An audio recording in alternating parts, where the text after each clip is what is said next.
Impossible d'entrer et de sortir de la ville de Béoumi hier mercredi 15 mai, jour du marché hebdomadaire de la localité. Les voies d'accès de la ville barricadées. Tout est parti d'une altercation entre un propriétaire du moto-taxi et d'un conducteur de minicar.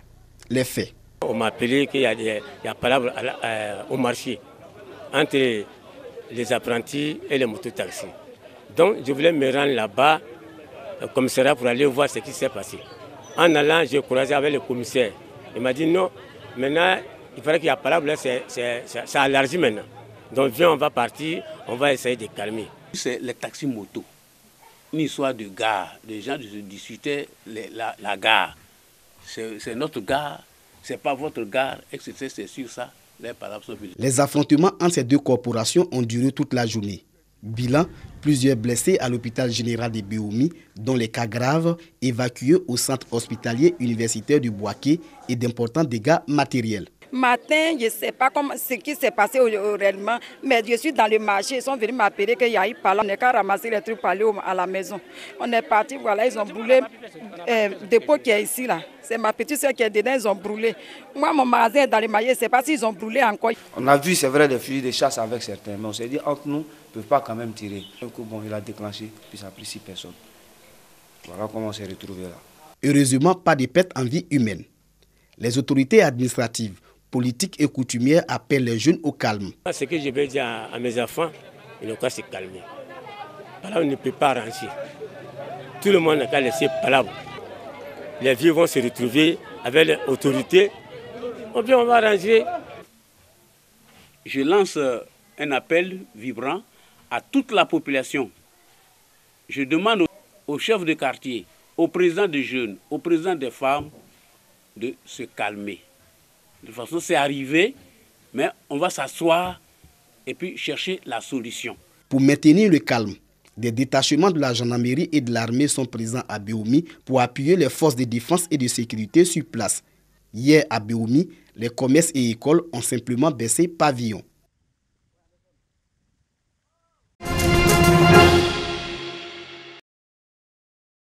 Il est 3h30. C'est à 7h que l'imam Ismaël Koné se réveille pour accomplir une prière et lire le Coran.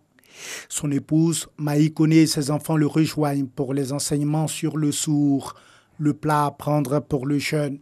Sourd, c'est une nourriture, un manger qu'on prend dès 4h du matin pour se donner la force. Parce que dans la tradition du prophète Mohammed sallallahu alayhi wa sallam nous dit « Tasaharu faïna fi suhuri baraka » Prise de suhour ou bien manger de suhour quand il y a beaucoup de baraka dans le suhour.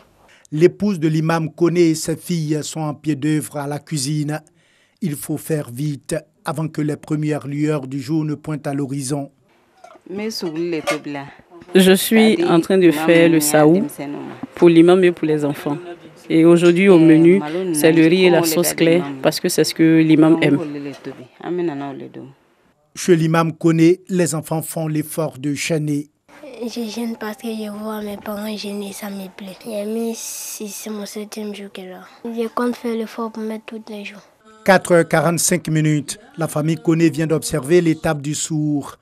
À Abidjan, le Conseil supérieur des imams, COSIM, a fixé la fin du sourd à 4h48. Ils sont donc dans le temps.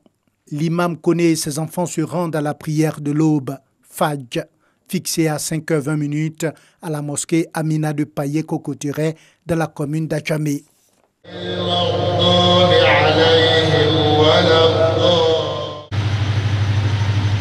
À la fin de la prière, chacun va à ses occupations tout en observant le jeûne. Au cours de la journée, le jeûneur doit observer une attitude de pureté. Celui qui jeûne, il ne faut pas qu'il va poser des actes blâmables, bannis, interdits par Allah subhanahu wa ta'ala. On dit si quelqu'un le provoque ou bien va lui insulter, il ne faut pas qu'il va céder à la provocation. Il n'est qu'à lui dire seulement, vraiment moi je suis en état de jeûne, je suis en état de jeûne 3 fois. C'est le comportement qui nous montre que voilà, celui-là est jeûne ou bien celui-là qui ne jeûne pas. Après la longue journée de privation, vient la rupture du jeûne. La fin de la journée de jeûne est fixée à 18h24 à Abidjan et ses environs. Cette heure de rupture est différente de celle des villes de l'intérieur et des autres pays. C'est à cette heure que l'imam Koné rompt le jeûne tous les soirs avec les fidèles de sa mosquée. Si tu attends l'appel de la prière, tu dois rompre le jeûne. C'est pour cela qu'on s'est précipité pour faire la première partie. Dans le mois de carême, tu vois que les mosquées sont remplies. Les fidèles qui sont dans le quartier, c'est dans le mois de carême qu'on les voit. Quand vous rendez le jeûne ensemble, ça fait que vous connaissez du plus. À notre âge, on prie tout le temps. Quand on coupe le carême ensemble, c'est tellement important que tu manges un peu plus que seul. Comme c'est une communauté unie, chacune apporte un plat à la mosquée. L'un des moments forts du mois de Ramadan est la longue prière. Elle intervient après la rupture du jeûne. L'heure et le nombre de rakats sont fixés par les responsables de chaque mosquée. C'est la prière de Tarawih. Tarawih, ça veut dire motivation. Tarawih, ça veut dire donne le courage parce que tu as jeûné.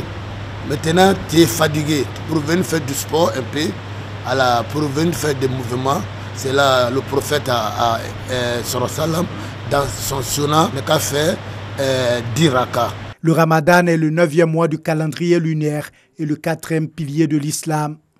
En plus de s'abstenir de manger et de boire tout au long de la journée, le mois de Ramadan est surtout un mois de pénitence, de pardon et de rapprochement familial. Un mois où le partage et l'assistance aux populations vulnérables sont légion.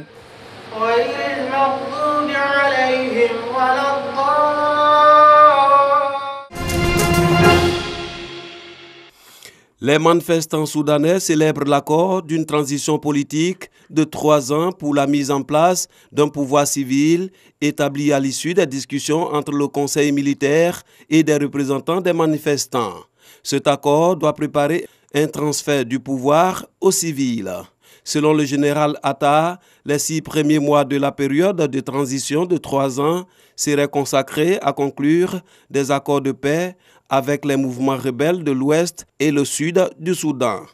L'officier supérieur a également fait état d'un accord sur la prérogative et la composition de la future Assemblée législative. Elle comprendra 300 membres désignés et sera constituée à hauteur de 67% des représentants des manifestants réunis au sein de l'ALC. Le reste de l'Assemblée sera occupé par les forces politiques non affiliées à l'ALC. Le haut gradé soudanais n'a pas fait état d'un accord sur la composition du Conseil souverain qui sera la haute autorité de la période de transition devant procéder le transfert total du pouvoir aux civils. Les discussions entre le Conseil militaire et l'ALC avaient commencé lundi. Elles ont donné lieu au premier jour à une entente rapide sur la structure des institutions de la période de transition, à savoir un conseil souverain, un cabinet et une assemblée législative. Mais des violences qui ont fait 6 morts, 5 civils et 1 militaire, et de nombreux blessés selon les sources médicales et militaires, ont fragilisé les pourparlers. Madani Abbas Madani, représentant l'ALC, a précisé que les 2 parties avaient décidé de formuler une commission d'enquête sur les violences mortelles de lundi soir. Le calme est revenu mardi dans la capitale, mais dans la ville voisine d'Omdurman, des dizaines de manifestants ont bloqué des routes et incendié des pneus pour protester contre les violences.